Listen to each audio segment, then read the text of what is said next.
It's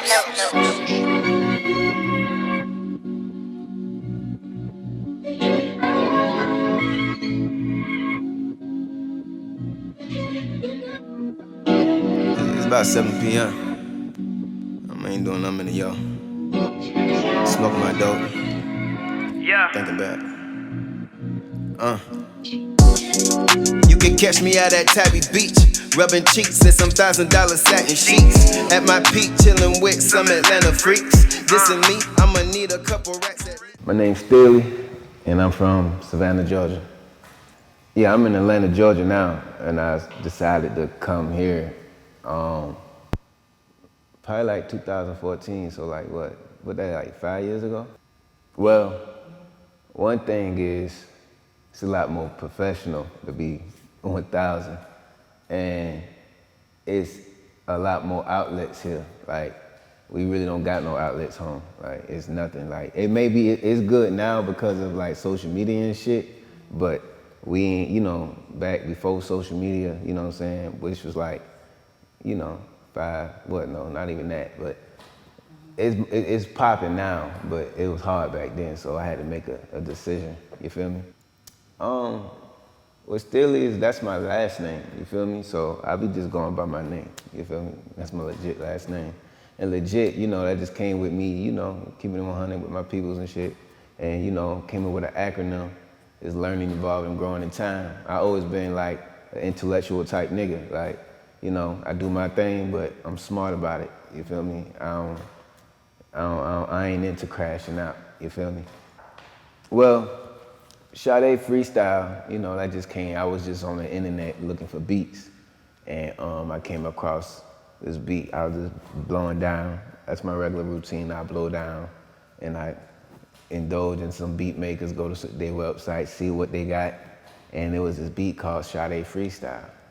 And first of all, Sade my wife, you feel me? So that if they don't know who Sade is, they need to go pick it up. You know what I'm saying? I feel like all the nostalgic singers and shit like that, they like her children. You feel me? Like the ones that's singing right now, I feel like they a stem of her. But anyway, and the beat matched perfectly with how my life was going. You feel me? Like everything in there is like pure facts, like no cap on that. You know, death, losing homeboys to chain gang, taking risks, trying to get the paper right after you take a L, doing more risk, you feel me? Shit like that, you know, really living life on the edge type shit, honestly, you feel me? And the beat just moved me in a way that I just had, everything came out fluent. Even when I recorded, it was one take. I ain't had to really do too much. It was just that much for me. So yeah, it's just a whole piece of me. I just let everything out in that. A lot more, like, I learned so much, you know what I'm saying, within this time period. I'm such in a do or die stage in my life type shit. Like, you know, especially after Nipsey's my favorite rapper ever. So I've been following that nigga blueprint since I moved to the A. So I'm definitely heavy into my merch now. I'm definitely understanding marketing better. I'm understanding shit, so a nigga can't even come to me the wrong way because I know what's going on, you know? Shit, like, I'm even into like Forex, you know, cryptocurrency, shit like that, learning how to trade currencies. That's my next thing right there, because I want to learn how to, you know, just be financially free from everything, like worry about my own shit type shit, you know? But more videos like I always do, more music. I'm just trying to get rich, man. Get alive. Like, for number one is Nipsey. That's number one, and that's not no bandwagon. That's 10 years plus right there. Like, if it wasn't for bro, like, I wouldn't even started my t-shirt line. I wouldn't have never even moved to Atlanta for real. No, matter of fact, if I didn't move to Atlanta, I probably never heard of him. You know what I'm saying? Because he come from where we could, like, even though I'm from 5'7", I'm from a blood territory. Like, basically growing up is like, you know, in Savannah, you got your hoods, and you just got certain hoods you know, hoods claim streets and shit like that.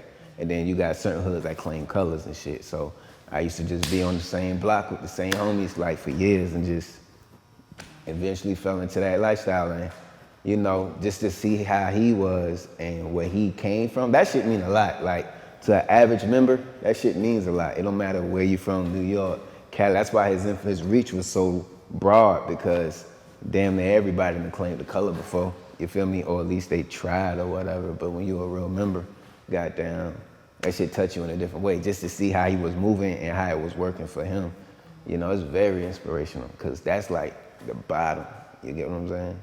Well, me growing up, I'm the oldest of 3 boys. So, you know, I kind of had one of them little situations where my dad was there, but he wasn't there. He was there physically, but he wasn't feeding me mentally, you know what I'm saying? So I got that from the streets. And I went, like, I always felt like I wanted a big brother, even though I was a big brother. I was searching for a big brother, you know what I'm saying, type shit.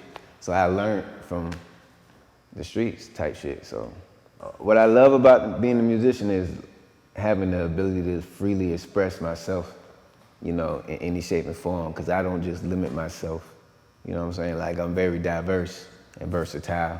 Like, I could write R&B, you know what I'm saying? Like, I can, you know, come up with skits, you know what I'm saying? I'm a very creative creator, you know? It's just the freedom of creating and doing it, and then say that it's yours. That's what I love about art. What I hate about, you mean what I hate about the industry? You know, I hate it when they used to kick it to me like, you gotta fake it till you make it. And like when niggas used to try to put me in Rolls Royces and, hey, you gotta sound like this, and you gotta look like Rick Ross, and you gotta, you know, I get it. But I just, you know, I'm not in it every day.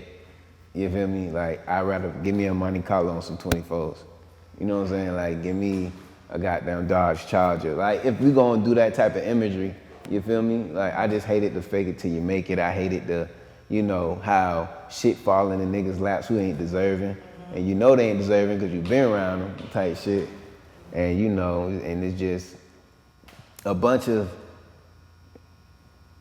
fake shit that we gotta deal with. Like, you know, they love you one day, then they don't love you.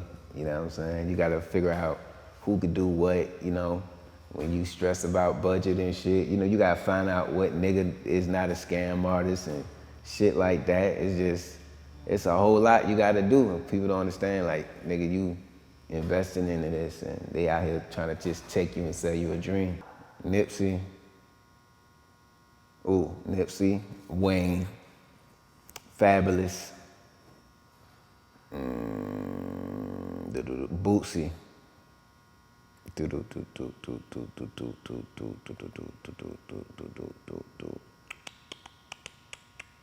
and Camouflage. I gotta throw him in there because he's not just off the strength because I'm from Savannah, it's because if you listen to him, you'll be like, what the fuck? That nigga hard. You feel me? And it's just certain shit you just can't take. I just had to throw that in there. Underground influences I had from Savannah, it's really not that many, but like LB Flodge, him, LB, it was a team, I got a dude named Duck I grew up around. He didn't make it mainstream, but Duck was so hard to me. Like, the nigga whole swag, style, his sound was just so authentic. And he didn't get his due shine. I just hate that he didn't get his shine the way he needed. You know what I'm saying? Who else? I can't really say. You know, who else do I listen to from? I listen to a lot of the locals too, like the ones that's around my age and below, like the youngins and all that shit, like AJ, motherfucking Flip Phone Fab, I'm sorry. Goddamn Caution, who else? A lot of them little niggas. I listen to a lot of little niggas. Mr. Garden City, Smitty, you know, Young Explosive. I listen to a lot of people's shit. Y'all just gotta tap in and find out who them people is. Yeah, Savannah got a lot of talent. It's real it's an untapped market that's not tainted. And when I say tainted, we ain't tainted with fugazi shit. It's too, we like closed off, so it's kind of hard for shit to penetrate it. You get what I'm saying? So we have like, I wouldn't say we have our own way of thinking. It's just a Savannah mentality. You know, if you could make it in Savannah, if we fuck with you in Savannah, they gonna fuck with you anywhere. You feel me? Savannah's support is different. Like, the females fuck with me for sure. You know, you got some, you know, certain niggas don't, you know, they don't say nothing, but certain niggas, they real enough to speak and fuck with you. But, you know, Savannah, we ain't really had, well, we got one guy that made it, but, you know, besides, you know, Quando Rondo. Like I say though, like, you know, Savannah just is an untapped market of secrets. Like, the talent down there is unbelievable. You wouldn't even believe, we don't sound nothing like this up here. Like, we don't sound nothing like Atlanta, or nothing like, we have more of a Louisiana feel, you know what I'm saying? You'll hear more of that Louisiana type shit. So, I don't know. You gotta do some research on Savannah. Niggas sleep on Savannah, for real. Later took a trip, we up in Minnesota. Hitting boxes cause a nigga gotta meet his quota. When you taking risks, shit gotta be precise. You only get one chance just to do it right. Niggas ain't rap tight, they'll do your shife. For a couple of dollars, jeopardize your life.